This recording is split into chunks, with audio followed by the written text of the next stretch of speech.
অম্ল, গ্যাস এবং পেটে বায়ু কেন হয়, এর ৮টা কারণ। এই ৮টা কারণ যদি আপনি সঠিকভাবে চলতে পারেন, এগুলো এড়িয়ে যদি চলতে পারেন, তাহলে আপনার পেটে গ্যাস বায়ু জমবে না। তো তার জন্য আমি সুরাহাও বলে দেবো কিভাবে এটা করলে আপনার সুরাহা হয়ে যাবে পেটে গ্যাস অ্যাসিডিটি থাকলে। তো এই ৮টা কারণ নিয়ে আজকে আমি বলছি। এর মধ্যে হচ্ছে নিয়মিত গুরুপাক খাদ্য আমাদেরকে খেতে হবে। ১ নম্বর, নিয়মিত গুরুপাক খাদ্য মানে সেদ্ধ করা খাদ্য আমাকে ভালোভাবে খেতে হবে। আর হচ্ছে দ্বিতীয় নম্বর হচ্ছে অনিয়মিত খাওয়া দাওয়া, যেটা হচ্ছে পরিমিত খাওয়া দাওয়ার থেকে আমরা অনিয়মিত খাওয়া দাওয়া বেশি করি। সকালের খাবার রাত্রে খাচ্ছি, দুপুরে খাচ্ছি, দুপুরের খাওয়া ৫টার সময় খাচ্ছি, ৫টার সময় খাওয়া ১১টার সময় খাচ্ছি। এই খাওয়া দাওয়াটাকে আমাকে একটা লিমিটেশনে নিয়ে আসতে হবে, যে একটা টাইমিং যাতে ঠিক থাকে। তৃতীয় নাম্বার হচ্ছে নিয়মিত দীর্ঘ সময় ধরে না খেয়ে থাকা, এটাও একটা কারণ গ্যাস হওয়ার।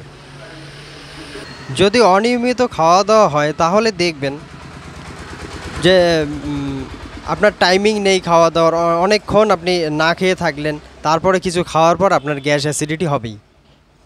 তো সেই দিকে আপনারা একটু লক্ষ্য রাখবেন। টেনশন থেকেও মানুষের গ্যাস অ্যাসিডিটি এবং বায়ুর প্রকোপ দেখা দেয়।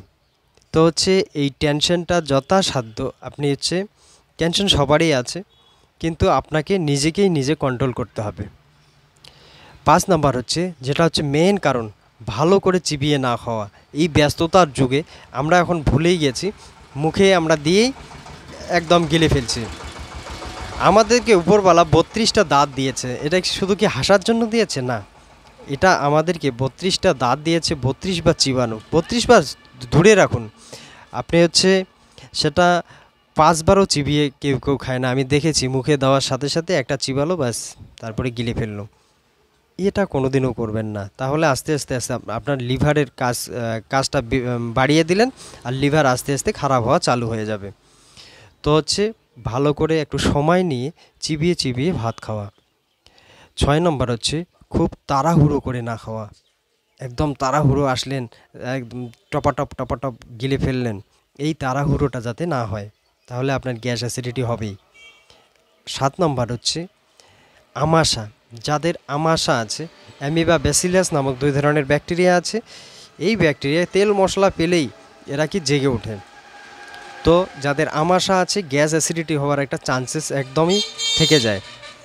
আর হচ্ছে কোষ্ঠকাঠিন্য, যাদের ৮ নম্বর কোষ্ঠকাঠিন্য। এই কোষ্ঠকাঠিন্য যাদের রোগ আছে, এই জিনিসগুলোকে আপনারা কন্ট্রোল, এই জন্য আমি ৩টা পদ্ধতি বলে দিচ্ছি আপনাদেরকে। আমাশা, প্রথমে আমাশা, যাদের বাড়িতে আমলকি আছে, বা আমলকি আপনি রাত্রেবেলা ১ চামচ, যদি আমলকি পাউডার পান তাহলে সকালবেলা ১ চামচ উষ্ণ গরম জলের সাথে ১ চামচ মিশিয়ে আমলকি পাউডার খেয়ে নেবেন।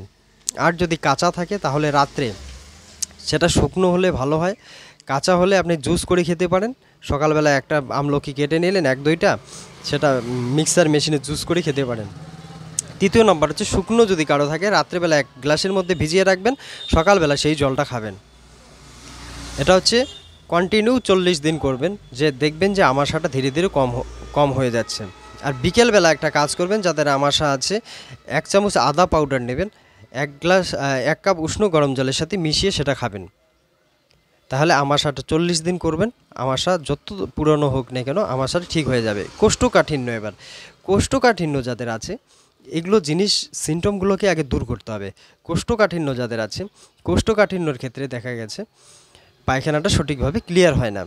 তো আপনাকে করতে হবে কি, যদি ল্যাট্রিন ক্লিয়ার না হয়, রাত্রেবেলা সহজ পদ্ধতি একদম, রাত্রেবেলা জোয়ান বা জৈন, যেটাই আপনি চেনেন, মশলার দোকানে পেয়ে যাবেন। তো হচ্ছে জোয়ান বা জৈন নেবেন হাফ চামচ গুড় নেবেন, সেটা মিক্সড করে আপনি চিবিয়ে চিবিয়ে ভালো করে খেয়ে নেবেন। তারপরে ১ গ্লাস উষ্ণ গরম জল খেয়ে নেবেন, খেয়ে শুয়ে পড়বেন। এটা রাত্রেবেলা করবেন। এটা কিছুদিন করবেন, নর্মালি আপনার ল্যাট্রিন ক্লিয়ার হওয়া চালু হয়ে যাবে। এবার হচ্ছে যেটা মেন গ্যাস অ্যাসিডিটি, কারো যদি এর থেকেও যদি কারো এইগুলো মানার পরেও যদি আপনার গ্যাস অ্যাসিডিটি হয়, তাহলে কী করবেন, নিমের ছাল আপনি হচ্ছে ভালো করে ছেঁচে সেটা রোদ্রে শুকিয়ে ছোট ছোট টুকরো করে সেটা পাউডার করে নেবেন। পাউডার করার পর নিমের ছাল রাত্রেবেলা 1 চামচ 1 গ্লাস উষ্ণ গরম জলের মধ্যে ভিজিয়ে রাখবেন। সকালবেলা সেটা সেকনি দিয়ে আপনি খালি পেটে খেয়ে নেবেন। এটা পুরাতন থেকে পুরাতন গ্যাস অ্যাসিডিটির ক্ষেত্রে ভালো কাজ করে, এটা করবেন। আর জিরা মৌরি জোয়ান এই 3টা আপনি পাউডার করবেন। 50 গ্রাম করে নিয়ে পাউডার করবেন, পাউডার করে ঘরে রাখেন। আর যখনই আপনি কিছু খাবেন আপনি একটু করে নিয়ে এই যে মিশ্রণটা আছে এই মিশ্রণটা হাফ চামচ নিয়ে খেয়ে একটু জল খেয়ে নেবেন। তো এভাবে আপনি যদি করতে পারেন আপনি গ্যাস অ্যাসিডিটি, অম্বল, পেটে বায়ু জমা এগুলো থেকে পরিত্রাণ পেয়ে যাবেন। তো আজকে এখানে রাখছি। আমার যদি ভিডিও ভালো লাগে লাইক, কমেন্ট, শেয়ার, সাবস্ক্রাইব করে পাশে থাকবেন। আবার দেখা হবে নেক্সট ভিডিওয়ে।